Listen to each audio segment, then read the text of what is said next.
जय हिंद दोस्तों, आप सभी लोग का तैयारी बहुत ही अच्छा तरीके से चल रहा होगा बिहार दरोगा का। और हाँ, एग्ज़ाम डेट भी आप सभी को पता है दिसंबर में होगा। तो आप सभी लोग, सबसे पहले आप सभी लोग को मैं बता दूं कि ये जो ये बुक मैंने लिया था फ्लिपकार्ट से, यानी मेरे तरफ ये मिल नहीं रहा था, आप सभी को पता ही होगा, मैंने बता दिया था। ये आपका BPSSC यानी बिहार दरोगा PT का है। इसमें देखा है तो आपका 100 सेट दिया गया है। कितना सेट दिया गया है? 100 सेट, जो कि बिहार दरोगा के लिए बहुत ही महत्वपूर्ण। इसमें आपका टॉपिक बाय टॉपिक, जैसे आपका history, geography, polity, economics, science, मतलब सभी टॉपिक को इसमें कवर किया गया है। और आज का जो वीडियो होने वाला है, आज का वीडियो आप सभी लोग देख लीजिए। आज का जो वीडियो होने वाला है वैदिक काल, बौद्ध धर्म, जैन धर्म, भागवत एवं अन्य धर्म पर आधारित है। यानी यहाँ से बिहार दरोगा में पक्का प्रश्न पूछा जाता है। ये आपका सेट नंबर 2 है। सेट 1 भी आपका अपलोड कर दिया गया है। अगर आप सभी लोगों ने अभी तक नहीं देखा है तो उसको जरूर देखिएगा। एक भी प्रश्न किसी को छोड़ना नहीं है, क्योंकि ये सब जो प्रश्न है सभी आपके लिए महत्वपूर्ण बन जाएगा बिहार दरोगा में। ठीक है, चलिए हम एक एक प्रश्न को अच्छे से देखेंगे। कहता है कि सत्यमेव जयते शब्द कहाँ से लिया गया है? बताइए, सत्यमेव जयते शब्द जो है कहाँ से लिया गया है? सभी को पता होना चाहिए। ऑप्शन आपका डी हो जाएगा, मुंडक उपनिषद। क्या हो जाएगा? मुंडक उपनिषद हो जाएगा। ऑप्शन आपका डी हो जाएगा। अगला प्रश्न है कि ऋग्वेद की मूल लिपि क्या थी? बताइए, ऋग्वेद की जो मूल लिपि थी वो कौन सी थी? तो इसका आंसर आपका डी हो जाएगा, ब्राह्मणी लिपि थी। कौन सी? ब्राह्मणी लिपि। चलिए आगे देखते हैं। अगला प्रश्न है क्वेश्चन नंबर 3। कहता है कि अवेस्ता और ऋग्वेद में समानता है। अवेस्ता किस क्षेत्र से संबंधित है? बताइए, अवेस्ता जो है किस वेद से, अवेस्ता किस क्षेत्र से संबंधित है? तो आपका उत्तर यहाँ पे ऑप्शन बी हो जाएगा, ईरान से। कहाँ से? ईरान से। चलिए आगे देखते हैं क्वेश्चन नंबर 4। वैदिक काल में किस जानवर को अघन्या माना गया है? तो ये भी बहुत महत्वपूर्ण है, आप सभी लोग इसको आंसर करिएगा। तो इसका आंसर आप सभी लोग का क्या हो जाएगा? ऑप्शन सी हो जाएगा। यानी क्वेश्चन नंबर 4 का ऑप्शन आपका सी हो जाएगा, गाय। और हाँ, आप सभी लोग वीडियो को लाइक कर दीजिए, क्योंकि आप सभी लोग का एक लाइक, जैसे इसके पिछले वाले वीडियो में आप सभी लोगों ने अच्छा सपोर्ट दिया था, लाइक सभी लोगों ने किया था, तो इस वीडियो में भी आप सभी लोग लाइक कीजिए, क्योंकि आपका एक लाइक मेरे लिए बहुत ही महत्वपूर्ण साबित होता है। क्योंकि आप सभी लोग जब मोटिवेट करते हैं तो मैं daily video time to time आपको प्रोवाइड कराने का पूरा कोशिश करता हूँ। ठीक है, चलिए लाइक जरूर कीजिएगा। क्वेश्चन नंबर 5 कहता है कि जीविकोपार्जन हेतु वेद वेदांत पढ़ाने वाला अध्यापक क्या कहलाता था? बताइए, इसका आंसर क्या होगा? तो देखिए, इसका आंसर आपका ऑप्शन सी हो जाएगा, उपाध्याय। क्या हो जाएगा? उपाध्याय। चलिए आगे देखते हैं। क्वेश्चन नंबर 6 कहता है गौतम बुद्ध का जन्म कब हुआ था? चलिए बताइएगा कि गौतम बुद्ध का जन्म कब हुआ था? बताइए, गौतम बुद्ध का जो जन्म हुआ था 563 ईसा पूर्व में हुआ था। सभी को पता होगा 563 में और 483 में इनका मृत्यु हुआ था। ठीक है, आई थिंक 483 में ही हुआ था। गौतम बुद्ध की माँ किस वंश से संबंधित है? बताइए, गौतम बुद्ध की जो माँ थी वो किस वंश से संबंधित थी? ये तो आपका वन लाइनर में क्वेश्चन है, आप सभी लोग क्वेश्चन पढ़ते ही दिमाग में आपको आंसर आ गया होगा। आपका बताइए, कमेंट करके बताइएगा। कोलीय वंश आई थिंक होना चाहिए। क्वेश्चन नंबर 7 का ऑप्शन डी दिया गया है, कोलीय वंश। आगे आते हैं क्वेश्चन नंबर 8। बुद्ध का जन्म कहाँ पर हुआ था? चलिए बताइए, इसका आंसर क्या होगा? बुद्ध का जन्म कहाँ पर हुआ था? देखिए, इसका आंसर आप सभी को पता है, ऑप्शन बी हो जाएगा, लुम्बिनी में। कहाँ पर? लुम्बिनी में। कमेंट करके बताइएगा कि आप सभी लोग कितना क्वेश्चन 100 में से कर पाए हैं। निम्नलिखित में से कौन एक अशोक का अभिलेख इस परंपरा की पुष्टि करता है कि गौतम बुद्ध का जन्म लुम्बिनी में हुआ था? बताइए, तो इसका आंसर आपका यहाँ पे डी हो जाएगा, रुमिनदेई स्तंभ लेख। रुमिनदेवी स्तंभ अभिलेख हो जाएगा। ऑप्शन आपका 9 का डी सही आंसर हो जाएगा। आते हैं क्वेश्चन नंबर 10 पे। निम्नलिखित में से किस राजा के एक अभिलेख से सूचना मिलती है कि शाक्य मुनि बुद्ध का जन्म लुम्बिनी में हुआ था? तो आंसर आपका ये हो जाएगा, अशोक। क्या हो जाएगा? अशोक सही आंसर हो जाएगा। महात्मा बुद्ध का महापरिनिर्वाण कहाँ पर हुआ था? तो इसका आंसर आपका यहाँ पे ऑप्शन सी हो जाएगा, कुशीनगर में। कहाँ पर? कुशीनगर में। चलिए आगे देखते हैं। क्वेश्चन नंबर 12 कहता है कि महात्मा बुद्ध का महापरिनिर्वाण किसके गणतंत्र में हुआ था? तो आंसर आपका 12 का ए हो जाएगा, ऑप्शन ए, मल्लो। ए आपका राइट आंसर हो जाएगा। अगला प्रश्न है कि अलार कलाम कौन थे? बताइए, सभी को पता होना चाहिए कि अलार कलाम कौन थे। तो गौतम बुद्ध के देखा जाए तो आपका ऑप्शन डी हो जाएगा, बुद्ध के गुरु थे। ऑप्शन आपका डी हो जाएगा। नेक्स्ट क्वेश्चन कि महात्मा बुद्ध ने अपना पहला धर्म चक्र परिवर्तन किस स्थान पर दिया था? तो आंसर आपका 14 का देखा है तो आपका ऑप्शन बी हो जाएगा सारनाथ में। कहाँ पर? सारनाथ में। नेक्स्ट क्वेश्चन है कि सारनाथ में अपना प्रथम प्रवचन किसने दिया था? तो इसका आंसर आपका 15 का देखा जाए तो आपका ऑप्शन सी हो जाएगा महात्मा बुद्ध। क्या हो जाएगा? महात्मा बुद्ध। नेक्स्ट क्वेश्चन है कि बुद्ध ने सर्वाधिक उपदेश दिए थे कहाँ में? आंसर हो जाएगा ऑप्शन बी श्रावस्ती में। कहाँ पर? श्रावस्ती में। नेक्स्ट क्वेश्चन है कि बुद्ध कौशाम्बी किसके राज्य काल में आए थे? बुद्ध कौशाम्बी किसके राज्य काल में आए हुए थे? तो आप सभी लोग आंसर याद रखिएगा, ऑप्शन बी हो जाएगा उदयन। क्या हो जाएगा? ऑप्शन आपका बी हो जाएगा। अगला प्रश्न है कि बुद्ध की मृत्यु के पश्चात प्रथम बौद्ध संगीति किस अध्यक्षता में किया गया था? तो इसका आंसर आपका यहाँ पे 18 का देखा जाए तो आपका ये हो जाएगा महाकश्यप के द्वारा। किसके द्वारा? महाकश्यप के द्वारा। चलिए आगे देखते हैं। अगला प्रश्न है कश्मीर में कनिष्क के शासनकाल में जो बौद्ध संगीति आयोजित हुई थी उसकी अध्यक्षता निम्नलिखित में से किसने की थी? तो ये किया गया था ऑप्शन डी वसुमित्र के द्वारा। किसके द्वारा? वसुमित्र के द्वारा किया गया था। आप इसको अच्छे से नोट डाउन कर सकते हैं। बौद्ध धर्म यानी बौद्ध धर्म की महायान शाखा औपचारिक रूप से किसके शासनकाल में प्रकट हुई थी? किसके शासनकाल में प्रकट हुई थी? तो इसका आंसर आप सभी लोग याद रखेंगे। 20 का सही आंसर आपका डी हो जाएगा कनिष्क हो जाएगा। क्या हो जाएगा? कनिष्क। नेक्स्ट क्वेश्चन है किस शासक के काल में चतुर्थ बौद्ध संगीति का आयोजन कश्मीर में हुआ था? चतुर्थ बौद्ध संगीति का आयोजन कश्मीर में हुआ था। देखिए 21 का आंसर देखा जाए तो आपका यहाँ पे क्या हो जाएगा? सी हो जाएगा कनिष्क। याद रखेंगे, सी आंसर हो जाएगा। आते हैं अगले प्रश्न में कि प्रथम बौद्ध संगीति का आयोजन हुआ था कहाँ में, या मतलब हुआ था कौन से शासनकाल में? तो इसका आंसर आपका 22 का ऑप्शन बी हो जाएगा अजातशत्रु के शासनकाल में। क्या हो जाएगा? अजातशत्रु के शासनकाल में।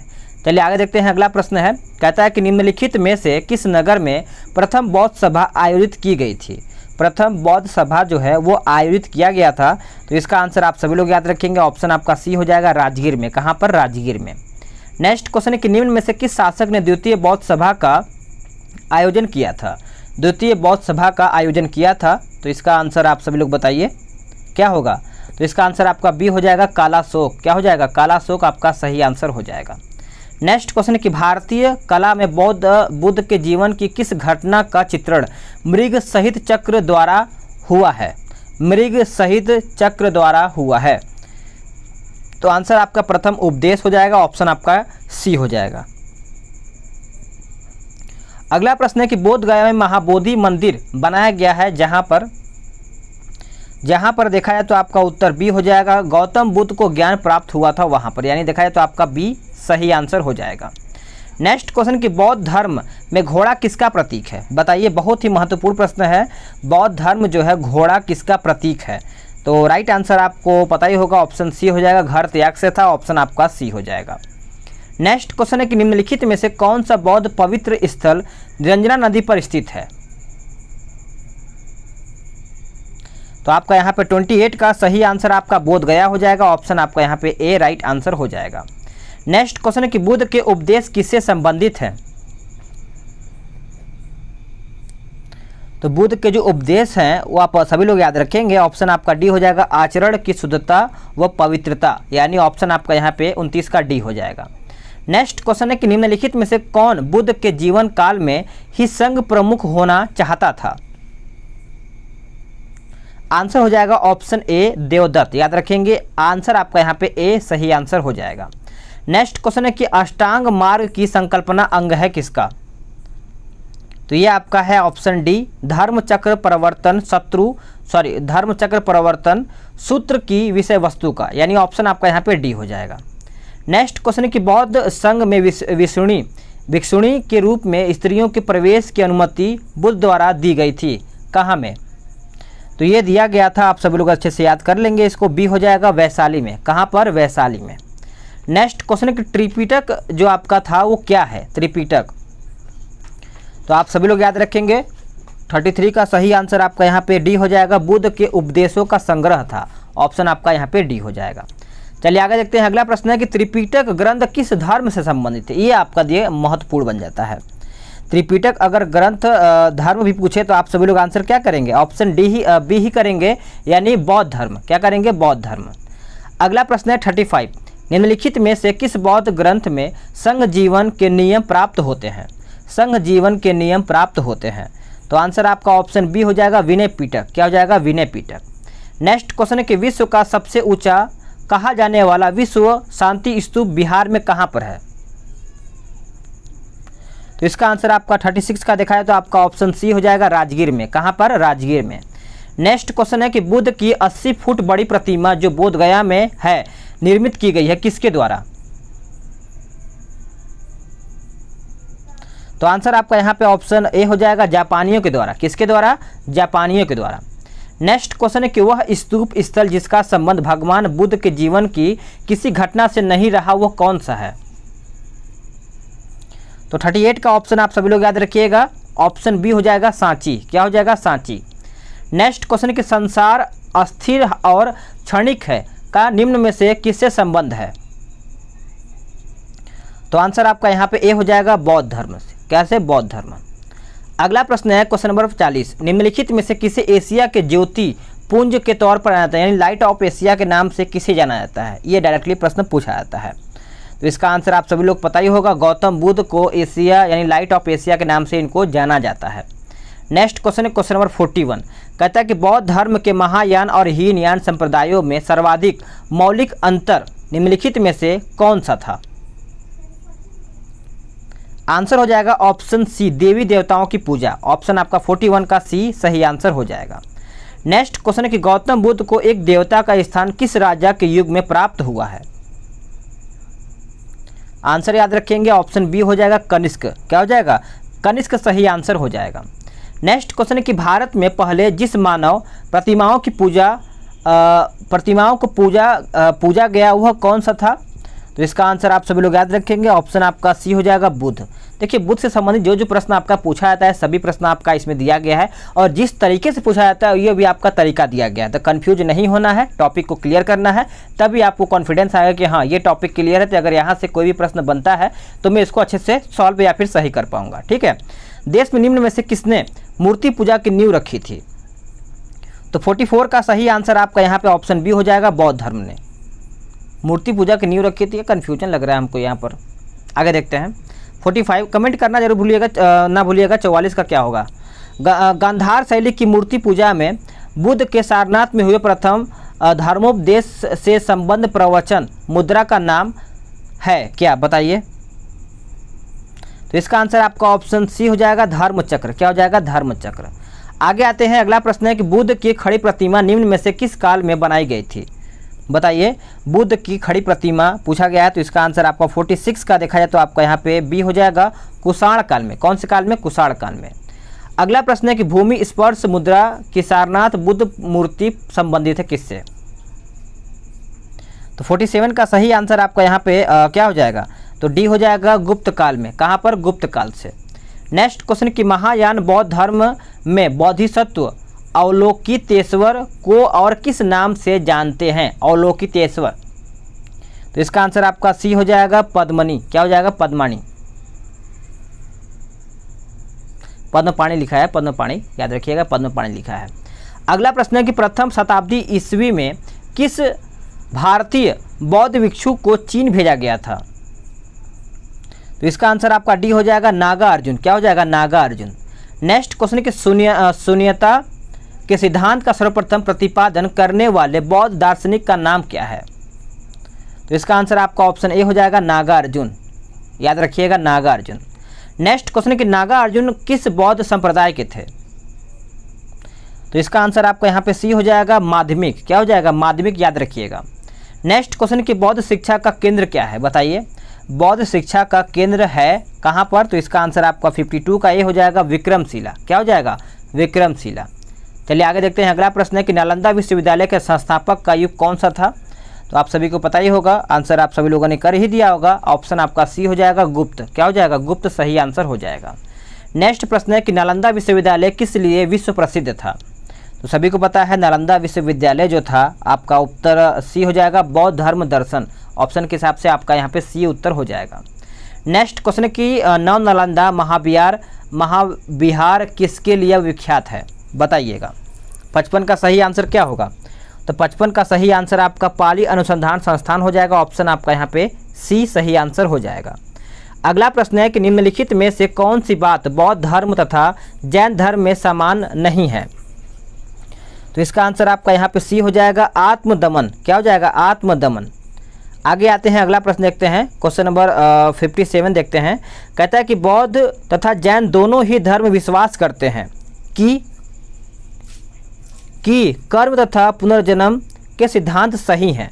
आंसर आपका ए हो जाएगा। आगे आते हैं, अगला प्रश्न देखते हैं। कहता है कि श्रवण बेलगोला में गोमतेश्वर की विशाल प्रतिमा किसने स्थापित करवाई थी। तो ये करवाया गया था ऑप्शन ए चामुंडा राय के द्वारा, यानी देखा जाए तो आपका यहाँ पे ए उत्तर सही हो जाएगा। चलिए आगे देखते हैं। अगला आपका यहाँ पे जैन धर्म से संबंधित है, तो आपको एक एक क्वेश्चन को अच्छे से देखना है, एक एक क्वेश्चन को बढ़िया से देखना है। जैन धर्म के संस्थापक कौन थे? सभी को पता है जैन धर्म का संस्थापक कौन था, बताइए। आंसर आपका 59 का क्या हो जाएगा? ऑप्शन डी हो जाएगा, ऋषभ देव, यानी आदिनाथ के नाम से भी इनको जाना जाता है। महावीर स्वामी का जन्म कहाँ पर हुआ था? महावीर स्वामी का जो जन्म हुआ था, ऑप्शन आपका ये हो जाएगा, कुंडलग्राम में। कहाँ पर? कुंडलग्राम में। अगला प्रश्न है कि महावीर जैन की मृत्यु निम्नलिखित में से किस नगर में हुई थी। तो आंसर आपका यहाँ पे सी हो जाएगा, पावापुरी में। क्या हो जाएगा? पावापुरी में। अगला प्रश्न है कि तीर्थंकर शब्द संबंधित है किससे। देखिए, तीर्थंकर जो शब्द है वो आपका संबंधित है जैन धर्म, जैसे पहले तीर्थंकर, जिससे इसमें 24 तीर्थंकर हुए हैं जैन धर्म में, इस प्रकार से।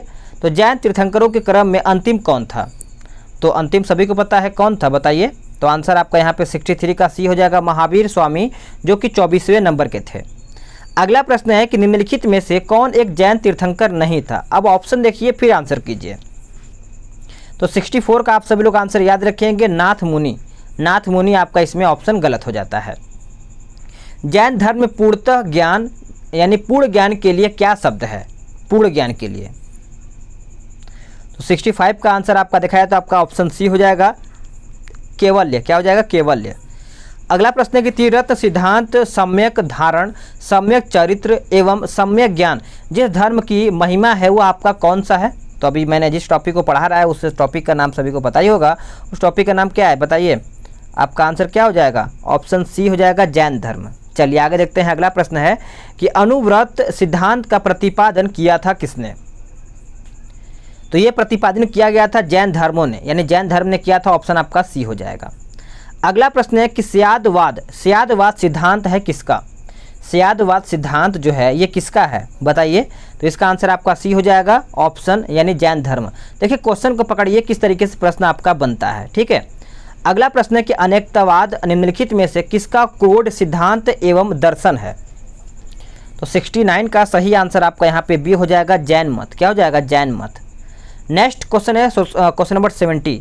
जैन दर्शन के अनुसार सृष्टि की रचना एवं पालन पोषण। तो आंसर आपका ए हो जाएगा, सार्वभौमिक विधान से जुड़ा हुआ, यानी ऑप्शन आपका 70 का ए राइट आंसर हो जाएगा। अब आते हैं 71 पे। ये कहता है कि जैन धर्म का आधारभूत बिंदु पूछा गया है। तो इसका आंसर आपका क्या हो जाएगा? ऑप्शन सी हो जाएगा, अहिंसा। क्या हो जाएगा? अहिंसा। नेक्स्ट क्वेश्चन है कि यापनीय, याद रखिएगा, यापनीय किसका एक संप्रदाय था? यापनीय। तो आंसर आपका 72 का बी हो जाएगा, जैन धर्म का। किसका? जैन धर्म का। चलिए आगे देखते हैं। अगला प्रश्न है 73। कहता है कि निम्नलिखित में से कौन सबसे पूर्वकालीन जैन ग्रंथ कहलाता है। आंसर हो जाएगा ऑप्शन सी, 14 पूर्व। याद रखिएगा, 14 पूर्व। नेक्स्ट प्रश्न है कि प्रारंभिक जैन साहित्य निम्नलिखित में से किस भाषा में लिखे गए हैं। बहुत ही इंपॉर्टेंट है, कंफ्यूज करता है ये। तो इसका आंसर याद रखिएगा, अर्धमागधी। क्या हो जाएगा? अर्धमागधी, यानी 74 का आंसर आपका यहाँ पे ए हो जाएगा। आगे देखते हैं कि निम्नलिखित में से कौन सा आरंभिक जैन साहित्य का भाग नहीं है। वैसे यहाँ पे तो पाली होना चाहिए, जहाँ तक मुझे लग रहा है पाली यहाँ पे होना चाहिए। चलिए देखते हैं 75 का आंसर क्या होगा। 75 का देखिए आपका ऑप्शन ए हो जाएगा, थेरी गाथा। क्या हो जाएगा? थेरी गाथा। आते हैं अगले प्रश्न पे कि निम्नलिखित में से कौन सा स्थल पार्श्वनाथ से संबंध होने के कारण जैन सिद्ध क्षेत्र माना जाता है। तो आंसर आपका सी हो जाएगा, सम्मेद शिखर। याद रखेंगे, सम्मेद शिखर आपका आंसर हो जाएगा। नेक्स्ट प्रश्न है कि जैन संप्रदाय में प्रथम विभाजन के समय श्वेतांबर संप्रदाय के संस्थापक कौन थे। तो आंसर आपका ये हो जाएगा स्थूलभद्र। क्या हो जाएगा? स्थूलभद्र। अगला प्रश्न है किस जैन सभा में अंतिम रूप से श्वेतांबर आगम का संपादन हुआ था? श्वेतांबर आगम का संपादन हुआ था। तो 78 का सही आंसर आपका यहाँ पे डी हो जाएगा, पाटलिपुत्र में। कहाँ पर? पाटलिपुत्र में। नेक्स्ट प्रश्न है कि भगवान महावीर का प्रथम शिष्य कौन था? तो इसका आंसर आपका क्या हो जाएगा? ऑप्शन आपका ये हो जाएगा, जमाली। याद रखेंगे सभी लोग, जमाली सही आंसर हो जाएगा। अगला प्रश्न देखते हैं कि आजीवक, याद रखिएगा, आजीवक संप्रदाय के संस्थापक कौन थे? आजीवक संप्रदाय के संस्थापक कौन थे? तो इसका आंसर आपका सी हो जाएगा, यानी मखली गोसाल। मखली गोसाल आपका बताया जाएगा कौन सा टॉपिक कल पढ़ के आना है, ताकि आप सभी लोग उस टॉपिक को अच्छे से क्लियर कर लेंगे और अच्छा खासा एग्जाम में टेस्ट सीरीज में अच्छा स्कोर करेंगे। ठीक है। निम्नलिखित में से किसने प्रतिपादित किया कि भाग्य ही सब कुछ निर्धारित करता है, मनुष्य असमर्थ होता है? तो आंसर आपका सी हो जाएगा, आजीविकों ने। क्या हो जाएगा? आजीविकों ने। आप आंसर याद रखिएगा। अगला प्रश्न है कि बराबर की गुफाओं का उपयोग किसके आश्रय गृह के रूप में किया गया है? तो सही आंसर आपका ऑप्शन ए हो जाएगा, आजीविकों ने। नेक्स्ट प्रश्न है कि उत्तर प्रदेश में बौद्ध एवं जैनियों दोनों की प्रसिद्ध तीर्थस्थली है कहाँ पर? तो इसका आंसर आप सभी को पता ही होगा। 83 का क्या हो जाएगा बताइए? तो आपका उत्तर प्रदेश कौशाम्बी लिखा गया यार, यहाँ पे तो सारनाथ होना चाहिए था ना, इसमें आंसर बी दिया गया है। उत्तर प्रदेश में बौद्ध एवं जैनियों दोनों प्रसिद्ध तीर्थस्थली पूछा गया। चलिए इसको डाउट में रखते हैं, आगे देखेंगे। महाधार्मिक घटना महामस्तकाभिषेक निम्नलिखित में से किससे संबंधित है और किसके लिए की जाती है? तो इसका आंसर आप सभी लोग को बताइए क्या होगा? तो आपका ऑप्शन ए हो जाएगा, बाहुबली। अगला प्रश्न देखते हैं, शैव, भागवत एवं अन्य धर्म, जो कि बहुत ही महत्वपूर्ण है। इसमें बोला गया कि निम्नलिखित में से कौन सा प्राचीन भारत में शैव संप्रदाय था? तो आंसर आपका 85 का बी हो जाएगा, यानी मतमयूर। मतमयूर आपका वहाँ पे उत्तर हो जाएगा। अगला प्रश्न है कि अर्धनारीश्वर मूर्ति में आधा शिव तथा आधा पार्वती प्रतीत है किसका? तो ये जो प्रतीक है देखा है तो आपका देव और उसकी शक्ति का योग, यानी ऑप्शन आपका यहाँ पे सी हो जाएगा। नेक्स्ट प्रश्न है कि नयनार कौन थे? नयनार जो थे वो कौन थे? तो आंसर आपका ऑप्शन ए हो जाएगा, शैव। याद रखेंगे, ऑप्शन आपका ए हो जाएगा। अगला प्रश्न है कि भागवत संप्रदाय के विकास में किसका देन अत्यधिक था? किसका देन जो था वो अत्यधिक था? तो 88 का ऑप्शन आपका गुप्त हो जाएगा, ऑप्शन आपका डी हो जाएगा। नेक्स्ट प्रश्न है कि भागवत धर्म के प्रवर्तक कौन थे? तो भागवत धर्म के प्रवर्तक देखा है तो 89 का ऑप्शन आपका बी हो जाएगा, ऑप्शन बी, यानी कृष्ण हो जाएगा। नेक्स्ट प्रश्न है क्वेश्चन नंबर 90, कहता है कि निम्न में से किस ग्रंथ में सर्वप्रथम देवकी के पुत्र कृष्ण का वर्णन किया गया है? तो आंसर आपका यहाँ पे बी हो जाएगा, छंदोग्ध उपनिषद। याद रखेंगे, बी आपका सही आंसर हो जाएगा। नेक्स्ट क्वेश्चन देखते हैं कि वासुदेव कृष्ण की पूजा सर्वप्रथम किसने प्रारंभ किया था? क्या हो जाएगा? ऑप्शन आपका ये हो जाएगा, यानी भागवतों ने। क्या हो जाएगा? भागवतों ने। नेक्स्ट प्रश्न है कि निम्नलिखित में से किस देवता को कला में हल लिए प्रदर्शित किया गया है? हल लिए प्रदर्शित किया गया है। तो आंसर आपका बी हो जाएगा, बलराम। क्या हो जाएगा? बलराम। अगला प्रश्न है कि भागवत संप्रदाय में शक्ति के रूपों की संख्या पूछा गया है। भक्ति के रूपों की संख्या पूछा गया है। तो इसका आप सभी लोग आंसर याद रखेंगे, सी हो जाएगा, 9। भक्ति रूपों की संख्या कितनी है? तो 9 है। अगला प्रश्न है कि हेलियोडोरस का बेसनगर अभिलेख संदर्भित है किससे? तो आंसर आपका यहाँ पे डी हो जाएगा, केवल वासुदेव से। किससे? केवल वासुदेव से। अगला प्रश्न है कि बेसनगर अभिलेख का हेलियोडोरस कहाँ निवासी था? तो ये निवासी था आपका तक्षशिला का। कहाँ का? तक्षशिला का। अगला प्रश्न है कि भारत में आस्तिक और नास्तिक संप्रदायों में कौन विभेदक लक्षण है? तो आंसर आपका सी हो जाएगा, वेदों की परमाणुओं में आस्था। नेक्स्ट प्रश्न है कि निम्नलिखित में से कौन मोक्ष के साधन के रूप में जन्म, कर्म तथा भक्ति को समान महत्व देता है? तो आंसर आपका सी हो जाएगा, भगवत गीता। क्या हो जाएगा? भगवत गीता। नेक्स्ट प्रश्न है कि निम्नांकित में से कौन प्रस्थान त्रयी में सम्मिलित नहीं है? तो क्या हो जाएगा? आपका ऑप्शन ए हो जाएगा, भागवत। याद रखेंगे, भागवत। अगला प्रश्न है कि वह प्राचीन स्थल जहां 60,000 मुनियों की सभा में संपूर्ण महाभारत कथा का वाचन किया गया है वो आपका कौन सा है? तो इसका आंसर आपका ऑप्शन डी हो जाएगा, नैमिषारण्य। नैमिषारण्य। नेक्स्ट प्रश्न है कि रामायण के किस कांड में राम और हनुमान पहली भेंट का वर्णन है? तो इसका आंसर आप सभी लोग बताइए क्या हो जाएगा। ऑप्शन आपका ए हो जाएगा किष्किंधा कांड। क्या हो जाएगा? किष्किंधा कांड। तो फ्रेंड्स आप सभी लोग का यहीं पर सेट समाप्त होता है। कल का टॉपिक याद कर लीजिएगा। कल का टॉपिक सेव रहने वाला है भागवत एवं मानव धर्म 6ठी शताब्दी ईसा पूर्व और राजनीतिक दशा, यूनानी आक्रमण, मौर्य साम्राज्य या मोत्तर काल आधारित ये सबका प्रश्न रहने वाला है। तो अगर आप सभी लोगों ने नहीं सुना है तो फिर से सुन लीजिएगा, ठीक है। अगर आपको वीडियो पसंद आए तो वीडियो को लाइक कीजिएगा, शेयर भी करिएगा, और हाँ जो भी अपना डाउट है तो आप कमेंट बॉक्स के माध्यम से बता सकते हैं। उस डाउट को अगले वीडियो में सॉल्व पूरा किया जाएगा। मिलते हैं एक नई वीडियो में। आज के लिए इतना ही। जय हिंद, वंदे मातरम।